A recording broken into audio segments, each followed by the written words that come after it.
요즘에 새벽마다 누가복음 말씀을 이제 묵상하고 있는데요.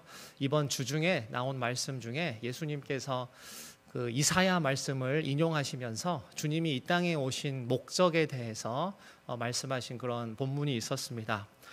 주님은 가난한 자에게 복음을 전하기 위해서 이 땅에 오셨습니다.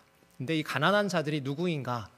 이사야가 분명히 누가 가난한 자인가 언급을 하고 있는데 누가복음 4장에 보면 포로된 자, 눈먼 자, 또 눌린 자, 이들이 가난한 자들입니다.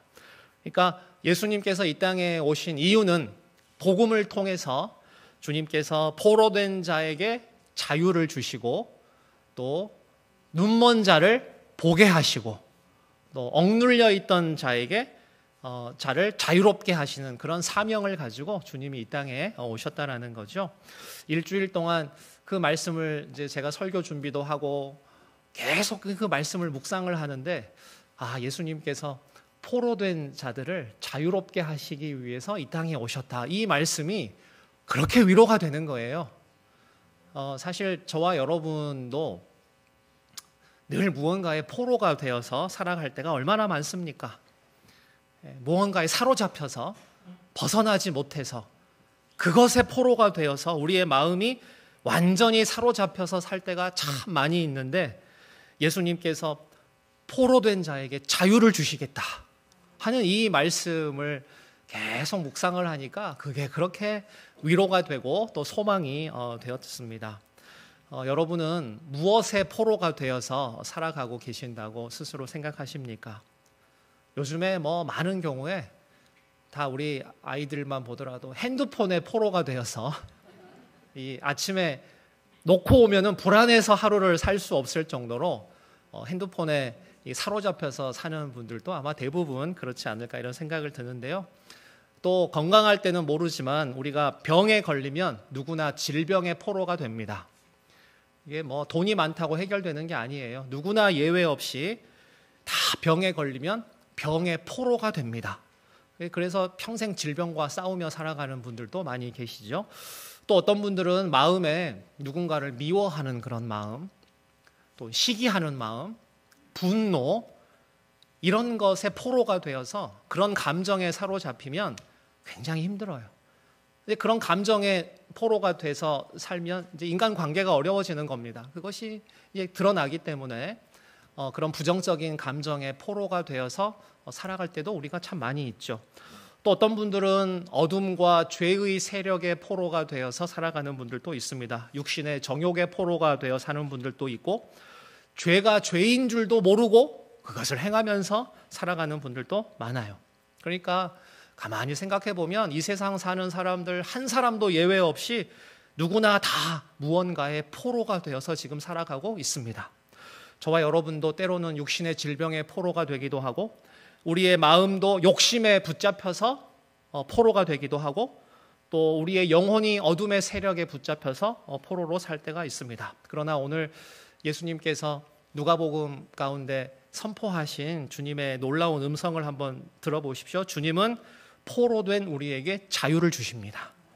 영적으로 눈먼 우리를 다시 보게 하십니다.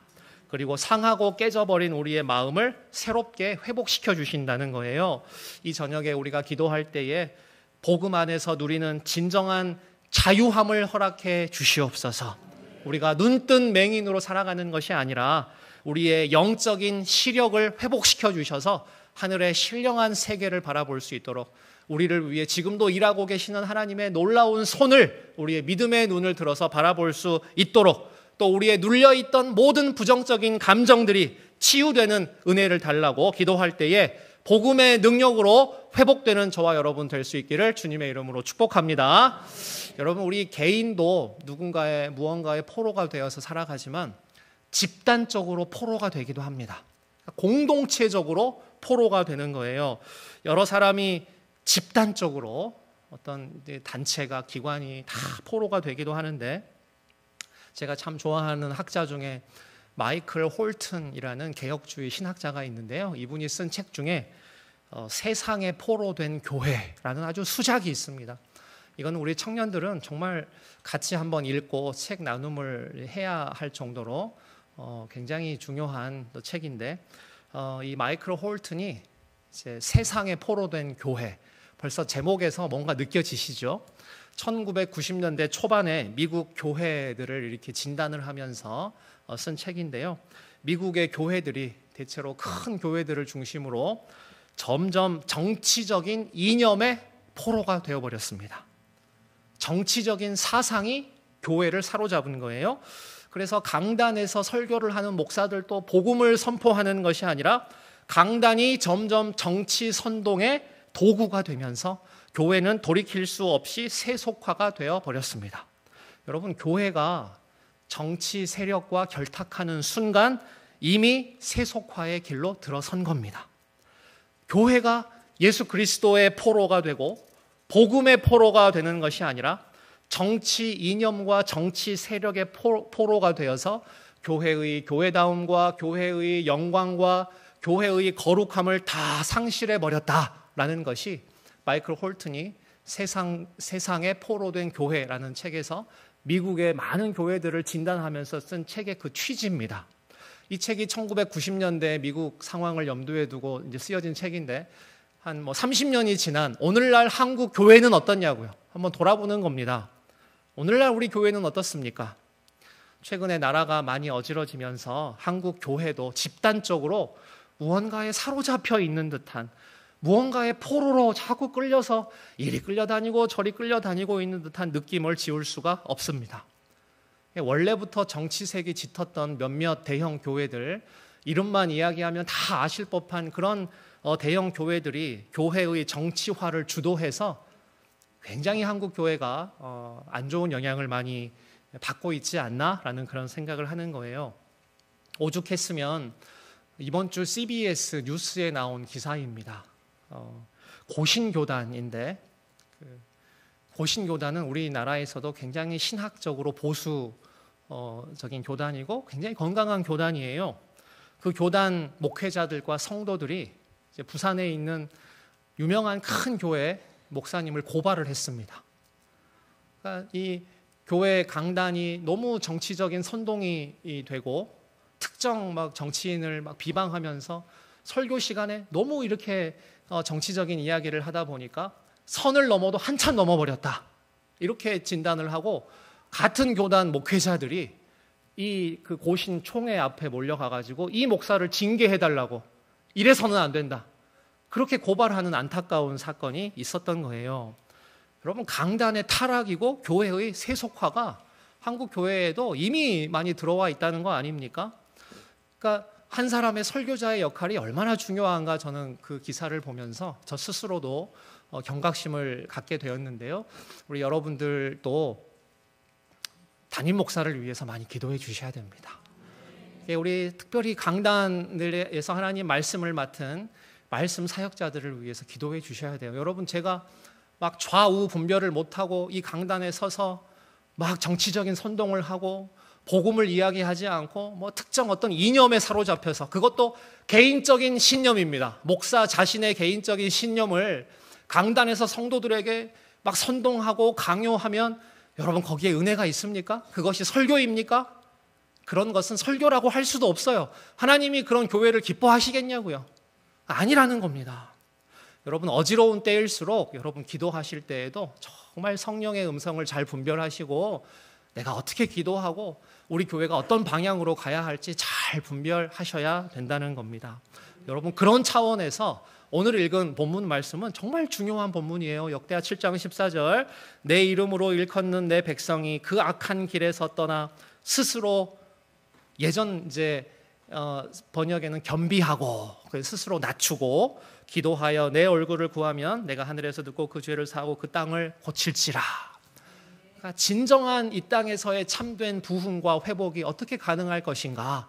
오늘날 한국 교회와 한국 사회가 처해 있는 여러 많은 어지러운 상황들을 보면서 오늘 본문을 통해서 주님의 마음이 어떠한가를 한번 살펴보려고 합니다. 여러분, 진정한 참된 부흥과 회복을 위해서는 먼저 악한 길에서 떠나야 된다. 이 하나님의 처방이에요. 진짜 회복되기를 원하느냐? 악한 길에서 떠나라. 이 떠나다라는 것은 묶여 있었던 것으로부터 자유롭게 되는 것을 의미합니다. 우리가 아직 신앙이 어리고 철이 없을 때에는 하나님을 좀 떠나서 살면 좀 자유롭지 않을까? 이런 생각을 아마 한두 번씩은 다 하셨을 겁니다. 그러면 굳이 금요 기도에 안 나와도 되고 뭐 주일날 어디 여행 가도 되고 마음대로 술도 마시고 세상의 즐거움도 다 누리면서 내가 좀 자유롭지 않을까? 이런 생각을 신앙이 아주 이제 초신자일 때는 그렇게 할 수도 있지만 분명한 것은 무엇입니까?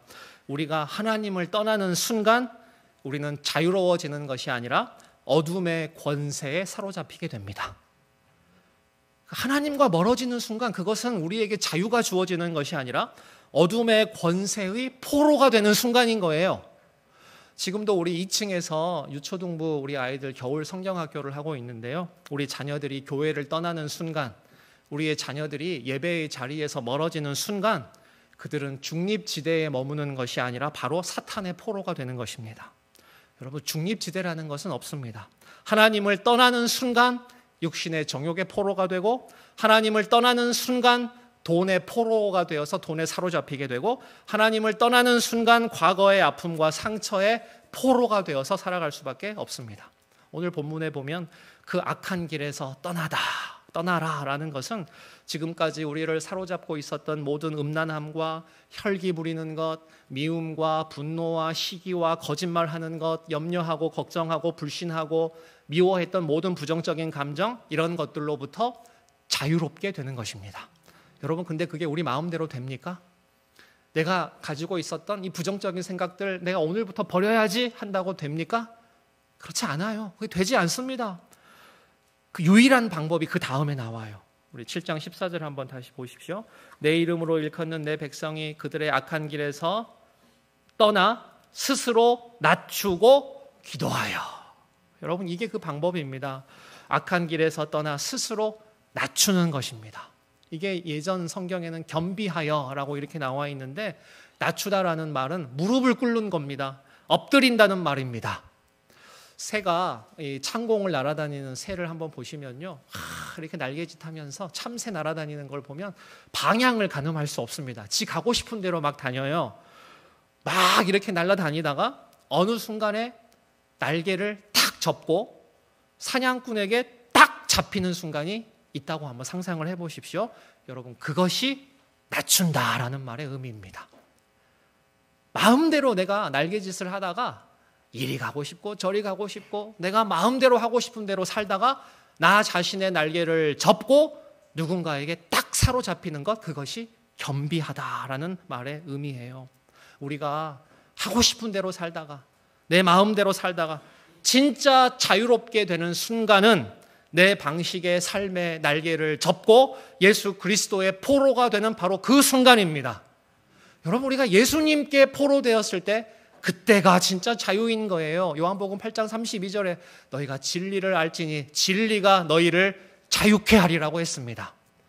우리는 예수 그리스도 안에 있을 때에만 진정한 자유를 누릴 수가 있는 거예요. 여러분, 바울의 삶을 보십시오. 바울이 다메섹 도상에서 예수 그리스도를 만나고 예수 그리스도의 빛에 의해서 완전히 사로잡혀서 주님의 포로가 된 이후에, 그 이전에 그렇게 하나님을 핍박하고 교회를 핍박하고 하나님을 대적했던 바울이 이제 예수 그리스도를 만난 다음에 그의 인생이 어떻게 바뀌었습니까? 주님의 위대한 종이요 하나님의 사도요 내가 약할 때 곧 강함이라 라는 놀라운 신앙 고백을 하면서 하나님의 능력으로 사는 사람으로 변화가 되었습니다. 여러분, 우리가 이 저녁 시간에 기도할 때 우리가 참된 부흥과 회복, 우리 명문교회의 진정한 회복, 한국 교회와 한국 사회와 우리 대한민국의 진정한 회복을 경험하기 위해서는 지금껏 우리를 올가매고 있었던, 우리를 사로잡고 있었던, 우리를 포로되게 했던 이 모든 악한 것들로부터 떠나서 다시 한번 예수 그리스도께 포로되는 은혜가 있기를 바라는 것입니다. 여러분, 예수님이 이 땅에 오신 이유가 뭐라 그랬습니까? 포로된 자에게 자유를 주시기 위해서 이 땅에 오셨습니다. 혹시 내가 지금까지 깨닫지 못하고 있었는데 나를 얽어매고 나를 사로잡고 있는 악한 것들이 있다면 이 시간 성령께서 저와 여러분을 깨닫게 하시고 우리가 그 어떤 것에도 사로잡히는 것이 아니라 오직 예수 그리스도의 포로가 되어서 주님 주시는 자유함을 누리게 하여 주시옵소서. 이 저녁 시간에 간절한 기도의 제목입니다. 한국 교회도 마찬가지고 우리가 한국 교회를 이야기할 그럴 것도 없습니다. 우리 명문교회만 잘하면 됩니다. 우리만 잘합시다. 우리 성도들이 모였을 때에 정말 한국 교회를 위해서 기도하고 이 나라 이민족을 위해서 기도하고 우리의 가정이 거룩하면, 우리 각자의 가정이 거룩하면 대한민국 거룩해집니다. 다른 사람 이야기할 것도 없어요. 나만 잘하면 됩니다. 이 시간 기도할 때에 우리 자녀들을 위해서 기도할 때에 우리의 자녀들도 세상의 포로 된 자녀들이 아니라 핸드폰의 포로로 살아가는 자녀들이 아니라 오직 그리스도의 사랑에 사로잡혀서 오직 예수 그리스도의 포로 된 우리 자녀들이 되어서 하나님 나라의 기둥 같은 자녀들 다 되게 하여 주시옵소서. 얼마나 중요한 기도 제목 아닙니까? 여러분, 그런 면에서 교회는 포로들의 공동체라고 할 수가 있습니다. 교회는 그리스도의 포로 수용소입니다. 조금 무섭게 들릴 수 있지만 포로 수용소다. 기분 나쁠 게 아니라, 그러나 여러분, 바로 이곳에 진정한 자유함이 있습니다. 그리스도가 주인 되신 곳에 진정한 기쁨이 있고 진정한 치유가 있고 진정한 부흥과 회복이 있는 줄 믿는 것입니다. 오늘 본문 말씀처럼 참된 부흥과 회복, 그것은 악한 길에서 떠나서 예수 그리스도께 붙잡힌 바 되어 그리스도 안에서 누리는 진정한 자유를 경험할 때만 가능한 것이라는 것을 우리가 기억하고, 그 은혜가 우리의 개인과 우리의 자녀들과 우리의 가정과 우리 명문교회와 한국교회와 또 한국 사회와 대한민국 이 모든 상황 가운데 그러한 은혜를 부어달라고 이 시간 우리 저녁에 우리가 깨어서 정말 기도할 때에 주께서 우리를 불쌍히 여겨주시고 베풀 만한 자비를 베풀어 주실 줄 믿습니다.